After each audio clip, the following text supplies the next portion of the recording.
Welcome to the show. It's a Friday. We're going to talk about AEW Dynamite from this week. And I've got Ray Petree here on the line. Ray writes a regular column reviewing and previewing AEW content. And Ray, this week we were just chatting before we hit record. Um, it seems like for both of us, one of our favorite shows of Dynamite in a recent months. A lot of attention to detail being paid by the folks putting this one on. Good show up and down the card on Wednesday. A lot of people have talked at length in the last few weeks about how AEW is transitioning to more story-based programming. And I don't know if I entirely agree with that they weren't doing that before, but there's definitely an emphasis here on a handful of angles going into full gear. And this episode really, there were some things I didn't like, but I think it really clicked for the most part on all cylinders. The matches were great, the segments were good. I love the Halloween theme setting. The atmosphere was great for the special edition of Dynamite, and the highs were extraordinarily high. I mean, this was a really great episode. One of the better episodes we've had probably since the summertime, maybe. Yeah, a Halloween theme episode, but also no Texas Chainsaw Massacre match. So I didn't miss that we didn't have that this year. As far as that goes, hey, let's start with one match. The one match and one segment of the show that I think we will disagree on. This will be a fun one to get into. The Adam Cole Buddy Matthews match at the top of the show. You did not like this match. I loved this match. I'm gonna let you make the case first. What was wrong in your eyes with the way this one played out? We're building towards Adam Cole, sort of proving to the crowd once again, and he is a babyface. He is a good guy. That he's morally in the right here. In terms of what he did to MJF, and now he's trying to give him the undisputed ass kicking. I just thought Buddy Matthews really won me over in this match, and I don't think that was the intended purpose. In my mind, I think it was to put Adam Cole over, and in the end, I wanted Buddy Matthews to win. Um, I don't really want to get into the rhetoric, especially now that what Cody Rhodes said yesterday about people's body image in wrestling. I don't really want to get into that. But it was definitely a David and Goliath story. I wasn't really interested in the comeback. I don't really know how to articulate exactly why. Maybe it was the repetition of moves. I don't know, but I didn't really feel for Adam Cole in the comeback. And I want Malachi Black to win next week now. I don't, it's I don't think it landed the way it was supposed to for me at least. I'll say why I liked it a lot, and this is one of my favorite TV matches that I've seen in quite a while, not just dating back to the summer, just because of the attention to detail. First, to me, Adam Cole is coming legitimately off of an injury. I think they put a graphic up at the beginning of his match when he was walking down to the ring. I think it was 423 days since his last match, something like that. And I mean, we all know he broke his ankle severely. It's been hyped about how he had to have a cadaver bone put in his ankle. I mean, several surgeries.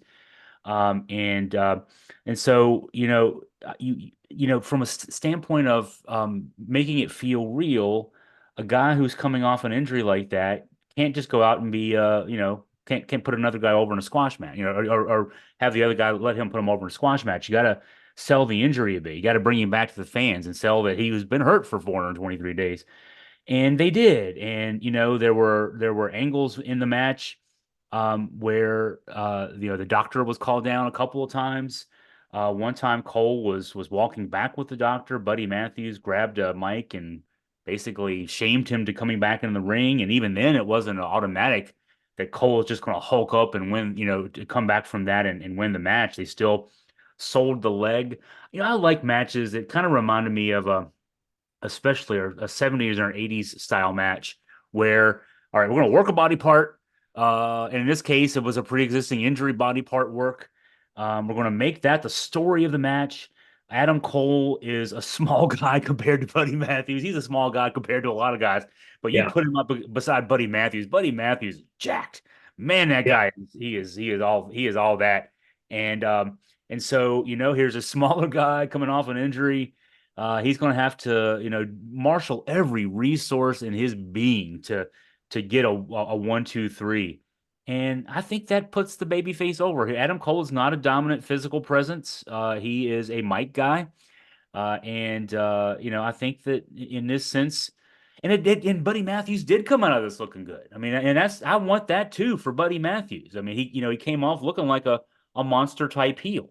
And so, in this sense, both guys look good, and I'm looking forward to next week with Malachi Black because that's a unique challenge. Malachi Black's a guy that, the way they put him over when he got in AEW a few years ago, when he first came in, he was put over with a stunning, back heel kick that knocked out Cody Rhodes in like 2 minutes. They Yeah. put him over strong back then, and we a few of us still remember that. So, and it's not going to be easy. It shouldn't be easy for Adam Cole to get back, work his way back towards a match with MJF. Yeah, I look forward to that match. I don't think they've wrestled since NXT, both former NXT champions in the black and gold brand. They hopefully they can retain some of that chemistry they had in the ring, and I'm looking forward to that match a lot. I think both of those guys are world-class performers. Um, and Malachi Black's someone who knows how to tell a story where he's testing someone's limits. Um, I am really looking forward to that match. Do you think the ending of this the three match stretch is going to be Roderick Strong, that they're both going to win two matches and the last one's going to be each other? It's got it, I think so. I mean, they did show us a glimpse of Kyle O'Reilly watching on a TV monitor backstage. So hinting that he could be in there too, but it just makes sense to have it be Roderick Strong.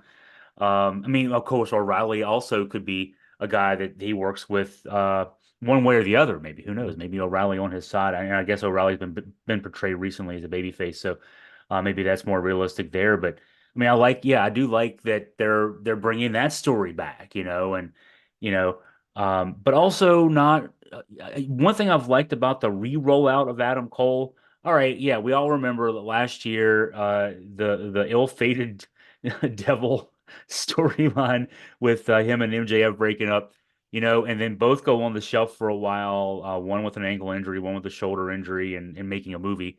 Um, and then months later, let's only briefly acknowledge that, and it wasn't worth trying to revive because it wasn't worth it. It wouldn't have been worth playing with in the first place. It was just a dumb storyline.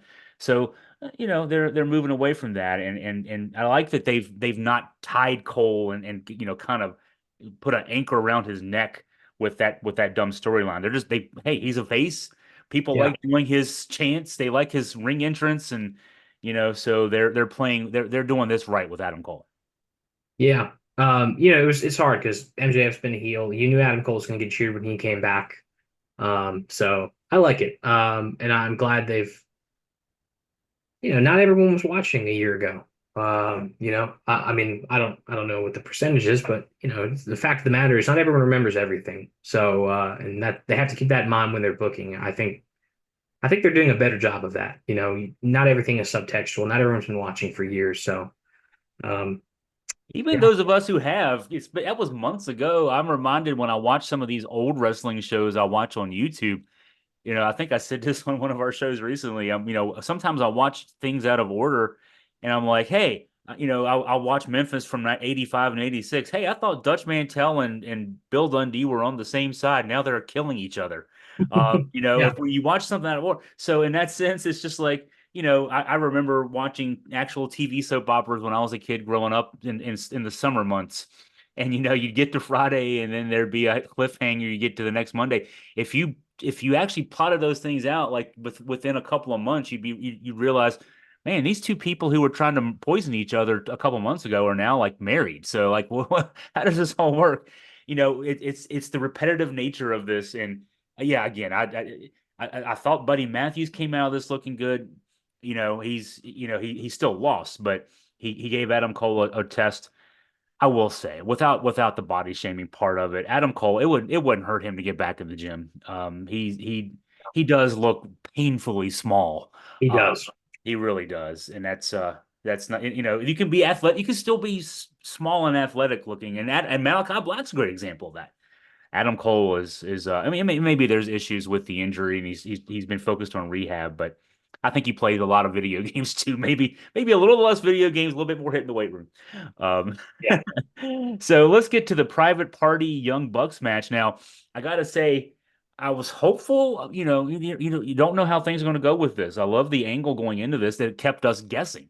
I was watching with a friend, and the friend said, "Well, we can already tell who's going to win this. The Young Bucks are going to lose because they booked this match to be in the middle of the show. They don't want to lose in the main event to Private Party." And that was the only thing that I kept in my mind as this match was going on. But the angle going in with Private Party saying they would break up as a team if they lost, the way the match played out, I mean, there were several opportunities for the Young Bucks to put this one away. So, uh, for another solidly booked match from start to finish. I love going into this. There's this angle with Stokely Hathaway. He's sort of, angling that they might break up, that they might have a feud in the future between Cassidy and Quinn. One of them picking his side. So there's that drama. There's how long will this Young Bucks reign last? I don't think them teasing their babyface turn, I don't think helped us suspend our disbelief. But nonetheless, it was hard to tell. I didn't think of the what your friend mentioned that it was in the middle of the show. That never crossed my mind, but that's a good point, I guess. Um, I really loved this match. I think this is one of the better tag matches I've seen on TV in the last year. Definitely one of the better Bucks matches I've seen outside of the match Revolution against Sting and Darby in a long time. I don't know how you feel about the profuse use of kickouts, but I really enjoyed this a lot. I mean, it really kept me on the edge of my seat. Cassidy looked great, Quinn looked great, and I don't know where you go from here with them as champions, but I really like this. That's a great question. It's this is the classic. All right, they've been chasing for in their case for years. They got their first upset win, Private Party, when I refer to they over the Young Bucks back in like the second or third show in 2019. So we're talking 5 years for this team. They've dealt with injuries that have put them as a team on the shelf. I mean, Isaiah Cassidy had that just long run as one of Matt Hardy's sidekicks, just because of the injury to Mark Quinn that had kept him on the shelf for so long. So but it's 5 years of this team that we saw that promise early on back in October of 2019, and we're finally seeing them get to the pay window here, as JR would say. But yeah, now what's next? And I don't know what's next. It's kind of like I'm thinking back to the days whenever Dusty Rhodes would win a world title from Ric Flair, and it's like, hey, Dusty won, and like, who's next? I mean, and he would lose 2 weeks later because you just didn't have any booking for after that. You booked the feud, you booked the win for the baby faces, yay, and then Yeah. it's time to move on. The Bucks, I know there. I've been reading about the some of the reasoning for them shaking hands and then leaving abruptly on camera during the show, having to do with supposedly their contract limit appearances and that kind of thing. I think it's just time. This their angle has run its course. This angle with them being Matthew and Nicholas, and it made me realize. I mean, this is it's November as we're talking now. This was still in the end of October. This particular show just a couple of days ago, and I remember that I was in Boston watching UVA baseball against Boston College back in April when the Young Bucks and the Elite attacked Tony Khan. Talk about a storyline not delivering. They attacked him. Tony Khan's father, Shad Khan, came out. I mean, it was a big deal. Next day, Tony was on the NFL draft with a neck brace on, and that quickly got dropped. And this whole Young Bucks um, angle, all their angling with Okada.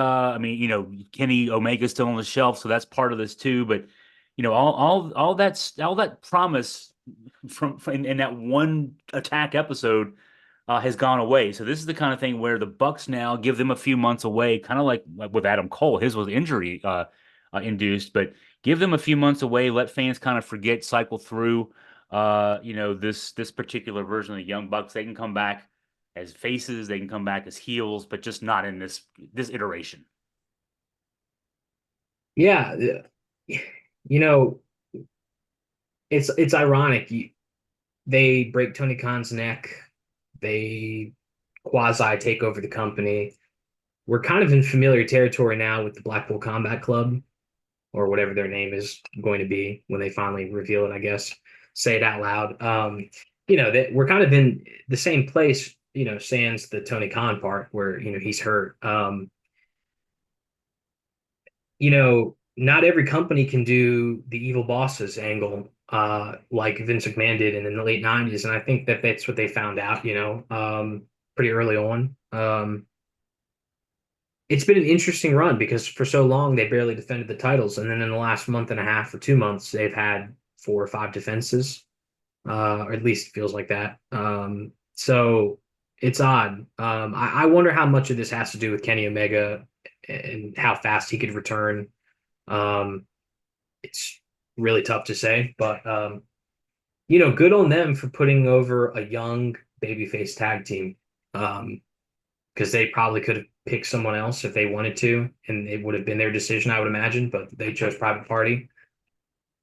Fortunately for Private Party, there's a lot of good heel tag teams right now. MXM Collective, Don Callis' new tag team with Brian Cage and Lance Archer. I feel like FTR's heel turn is imminent. Um, there's the Guns, although I guess they're baby faces now. I don't know yeah, I guess they're baby faces. But anyways, there's teams for them to work with. So I look forward to seeing where this goes from here. But like you, I wonder how long the Bucks are going to be gone, and when they come back, is it going to be Elite versus the old Elite versus the BCC or not? Yeah, yeah, yeah. The BCC group definitely has taken over as the top heel faction now.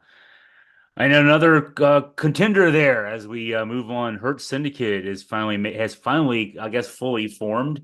We could see this coming a few weeks ago. It was pretty obvious, but still, even something that was obvious, it was still great. I mean, I popped when at the end of this match between Swerve Strickland and Shelton Benjamin when Bobby Lashley finally did make the appearance. I mean, even when MVP was, making the cell phone call, it was like, okay, here we go. Finally, Bobby's going to come.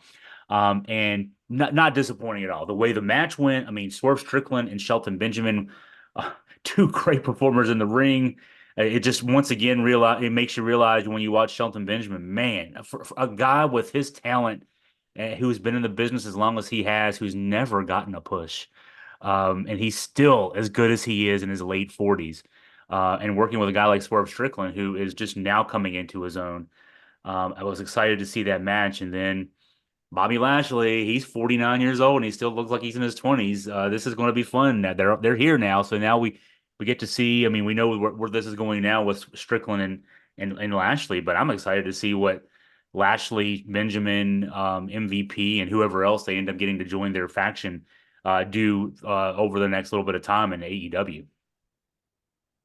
I love this debut. I feel like over the last few weeks, and maybe over the last month, Tony Khan's for so long in the company, Tony Khan's been afraid to make some of his higher profile top guys lose matches, big matches, pay-per-view matches. And I think over the last month, we've seen that begin to change. He's just putting two people together, and whoever wins wins, whoever loses. If you're good enough, you're going to bounce back. I think that's the case with Hangman and Jay White. I think that was the case with Hangman and Swerve. You put two guys together, whoever comes out on top comes out on top. If you're good, you bounce back. And Shelton Benjamin's been built as a monster over the last 2 weeks. He took the loss, but he's good enough where he's going to find his way soon in whatever lane that's in, whatever title he's going after, or if it's tag team, singles, whatever. This is a good win for Swerve coming back. And a really great match between two of the best performers this company has now. Shelton has been one of the best guys for the last 20 years, and Swerve's really, I mean, just proven once again that he's one of the best in-ring guys in this company. Um, And let me we like, interject here real quick because something you said there, the booking for Shelton Benjamin. I mean, so this has not been done by the Tony Khan AEW in recent years, where okay, we knew this was going to end eventually with Swerve Strickland matching up with Bobby Lashley. That was we've known that for a while. But the commitment to okay, we're going to slowly let Shelton Benjamin just beat the heck out of guys for a few weeks, make him look like a monster, and then Swerve then gets the push by beating Shelton, the guy who's been a monster for the last few weeks. And so that, it's not like Swerve Strickland in one sense would need to be to have, he's a recent former world champion, but man, the AEW in the past would just say, "Hey, we got a new guy signed. Let's stick him in here in a match, and let's see what happens." I mean, the slow build is something that maybe Tony Khan and I don't know who's like helping backstage because he talks often about the various hands who are helping and that kind of thing, but either Tony Khan has grown up an awful lot in just the last few months, or he's also grown up in the sense where he's listening to people say, "Here's how you do it. You don't just do it all at once. You gotta slow build." I love the slow build getting us to where we are in this feud. Yeah, I mean, you look at, I don't mean to bounce around the show, but Camille versus Chris Statlander, Yeah, I think 2 years ago he would have made Camille undefeated for 20 matches because she's a powerhouse and he doesn't want to expose her. And then he puts her in the ring with Chris Statlander and she loses. What does she have? 3, 4 matches already? yeah. If you're really great, you'll fix it. You'll make it look better. You'll find your way back. But Well, and what he's doing there is the real match that he wants is Statlander and Mercedes Moné. So yeah, he used Camille, he built Camille up, and then he's using her to put Statlander over to yeah, it's just this we've not seen. And this is good wrestling booking, but it's not what we've seen from Tony Khan, who you talked earlier in the show, Ray, about the more storyline based presentation that we're seeing. I mean, yeah, we didn't. I don't know that we saw that all the time out of him, out of Tony. He would get a star and just throw him into a match, yeah, and sometimes have them lose their first match. And I would always say, why are you spending money and having the first thing I see as a fan is this great star that you're telling me is there losing a match? Let him win a few squashes. Let him do something here. And now we know Camille is I mean, if you're an AEW fan and never knew about her NWA run, okay, well, she's over now in AEW. And if you did know her NWA run, hey, look at that. She's a former NWA champion and she's got a few wins here, and she just happened to lose to Chris Statlander, who's a former champion herself. So she's not diminished in that sense, but yeah, this is not what we've seen. I love it because this is the one thing that Tony Khan had been missing was the ability to just kind of slow down and let things happen. feel like this roster's gotten so bloated because he's just so invested in protecting people in the worst kind of ways that you're leaving them so you're saving people so they can't be included in feuds because you don't want them to lose in a high profile match, which it's not the UFC, it's professional wrestling. People can win and lose. So and Shelton Benjamin, you think he's gonna look like a jobber now that he lost to Swerve Strickland? No, he's 6'4" and one of the best wrestlers on the planet. He's gonna be fine. He's gonna go on and do great things. Bobby Lashley, he loses at Full Gear to Swerve Strickland. He's fine. He's been in this business 20 years now. He knows what to do. He knows how to come back. So I'm excited for this. And I know Swerve Strickland can showcase Bobby Lashley in the way he needs to be going forward. He's going to make him look like a monster. It's going to make him look like a true shooter, to use an insider wrestling term. And even if he loses that match going forward, Lashley's going to look great. It's okay because he lost to a former world champion, right? And I think if I'm thinking the way I would book this, I would have these guys wrestle a series, have a couple of matches where the ending is disputed, but I would ultimately put Lashley over and then let him get the value of beating the recent former world champion, and then have Lashley as a guy then who is okay. Now I've just beaten the recent former world champion.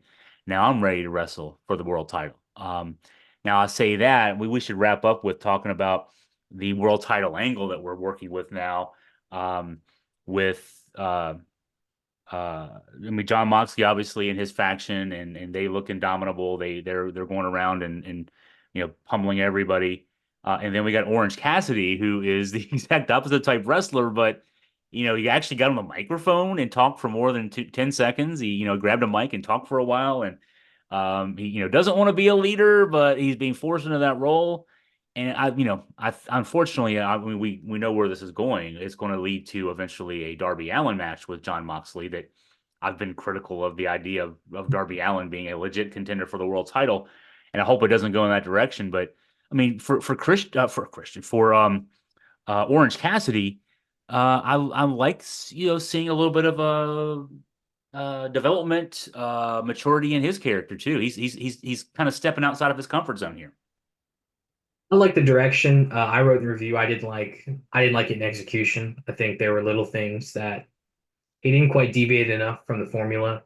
He didn't quite seem like he was taking it as seriously as he should be, maybe.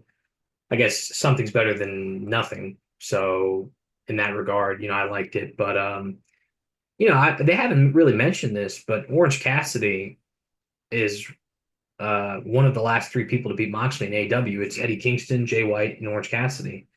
Eddie's on the shelf. Jay White's tied up with Hangman, so that leaves Orange, who's someone who might have a shot at beating him. They haven't really talked about that. Maybe they will soon because I think that kind of informs this. Like he last year at Full Gear, he beat Jon Moxley, so maybe he can do it this year. Um, like you said, I mean, he's really more like a sacrificial lamb. He's just going to be the first defense for Moxley. You know, they had the big segment where BCC attacked Orange Cassidy. Orange Cassidy was saved by a lot of people, including Darby Allin. And I feel like they brought Darby Allin back way too quickly. Like, if you want Moxley to really put a guy over, you need to have him hold that title for a little while. Give fans time to cycle through that. We know that it's going to be Darby Allin, but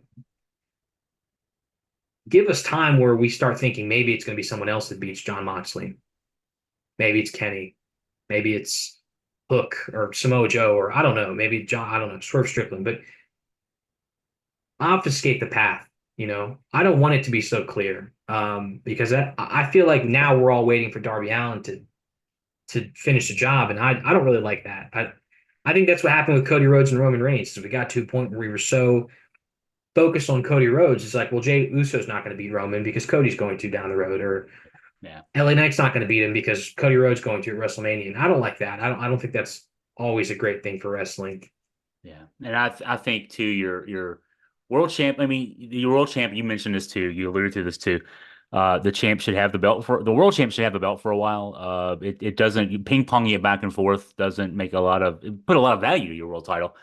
And I'm just a maybe too much of a traditionalist here, but I mean, I think your world champ should look like a world champ. I mean, Moxley looks like a world champ. He's a stout, relatively stout guy. Darby Allin, and it's not his fault, but he's 170 pounds, and you would not see him in an airport and think world wrestling champ. You mean, not, and he's a fine performer. He's not great on the mic, if you ask me, but Mhm. he's an attraction. He's an attraction type guy, and he's a guy that you'll watch his matches because you're going to wonder what he does next. But I don't know about him carrying, even giving him the belt for a month or two doesn't make sense. And if you give him the belt and take it away in a month or two, you're kind of doing him a disservice. So keeping the world belt on him for a long period of time.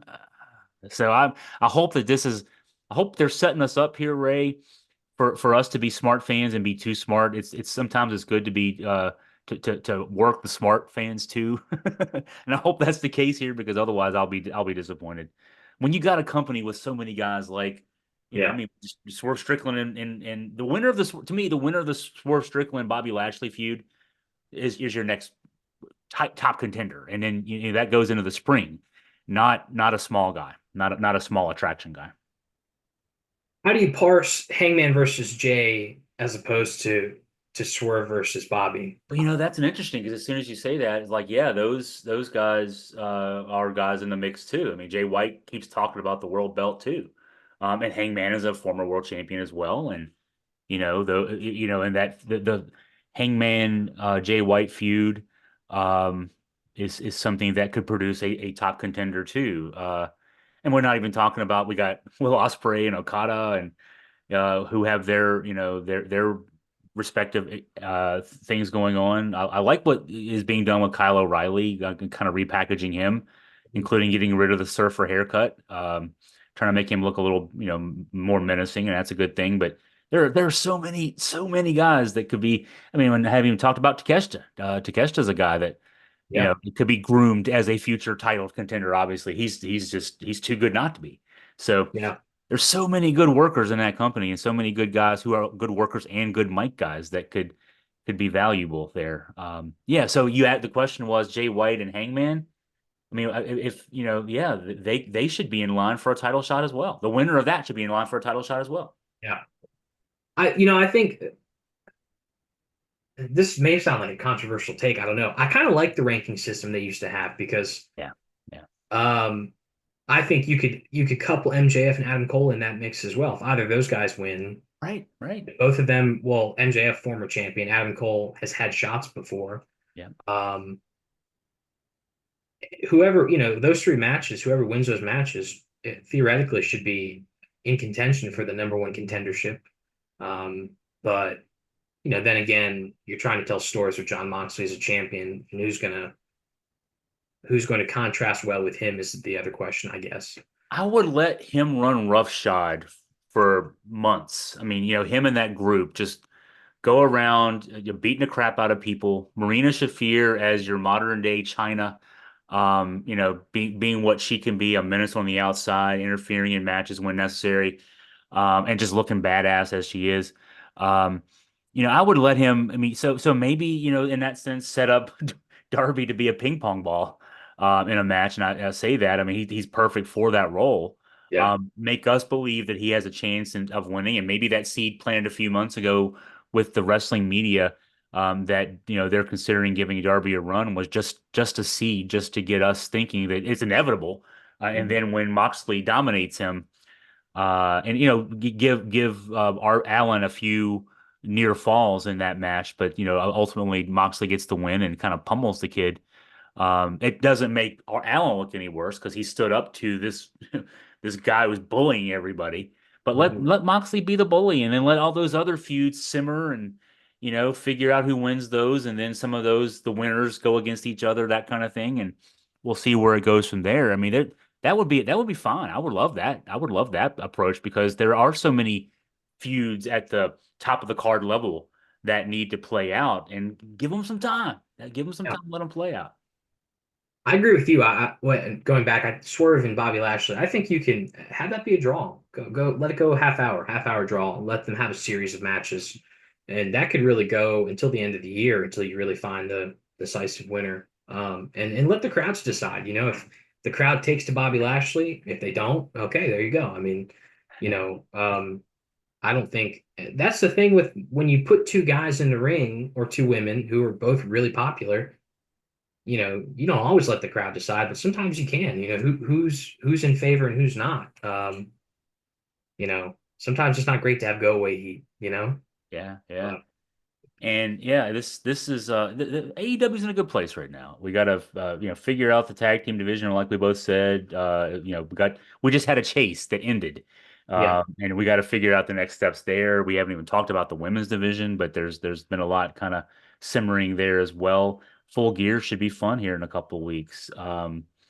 So, okay, Ray. So, I was getting ready to say last thoughts, but I know, as we're wrapping up, you have you done the interviews yet? You had a couple interviews in the hopper, right?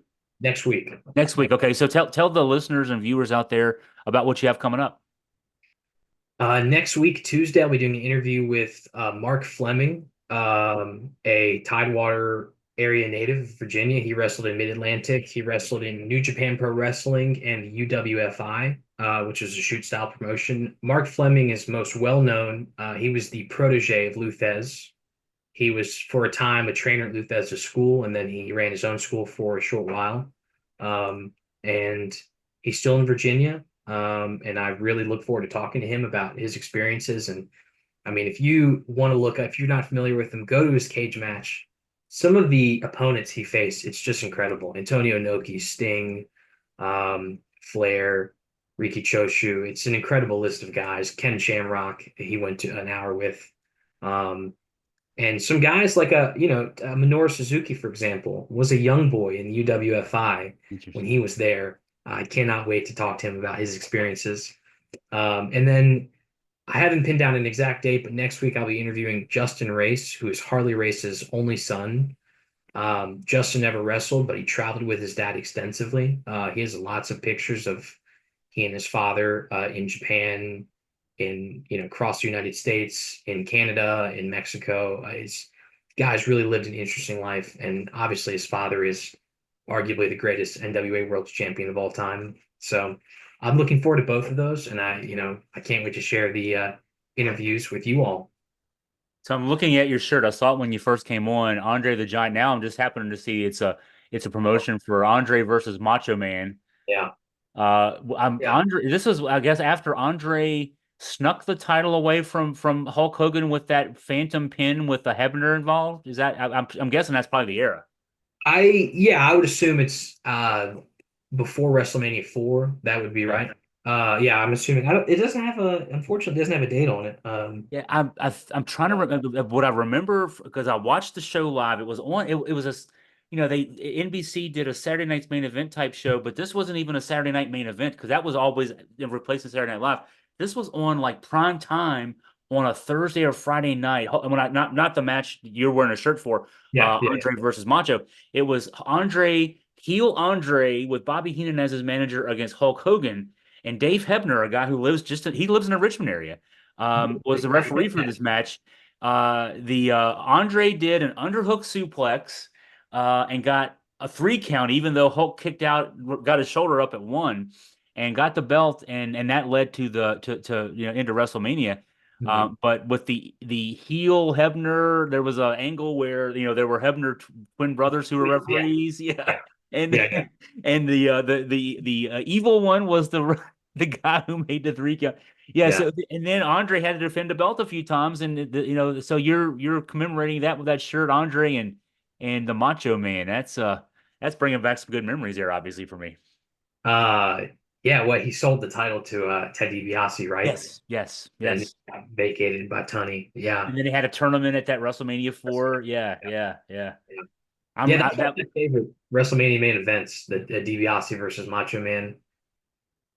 Despite yeah, the fact they had all wrestled like throughout the night, not in long matches, but they wrestled in multiple matches. yeah, They yeah, yeah, yeah. for what they were able to physically do, it was interesting in the WWF at that time. It is, it is, it is. I was in high school when this was all going on, so that's taking me back a few years. That's great. That's great.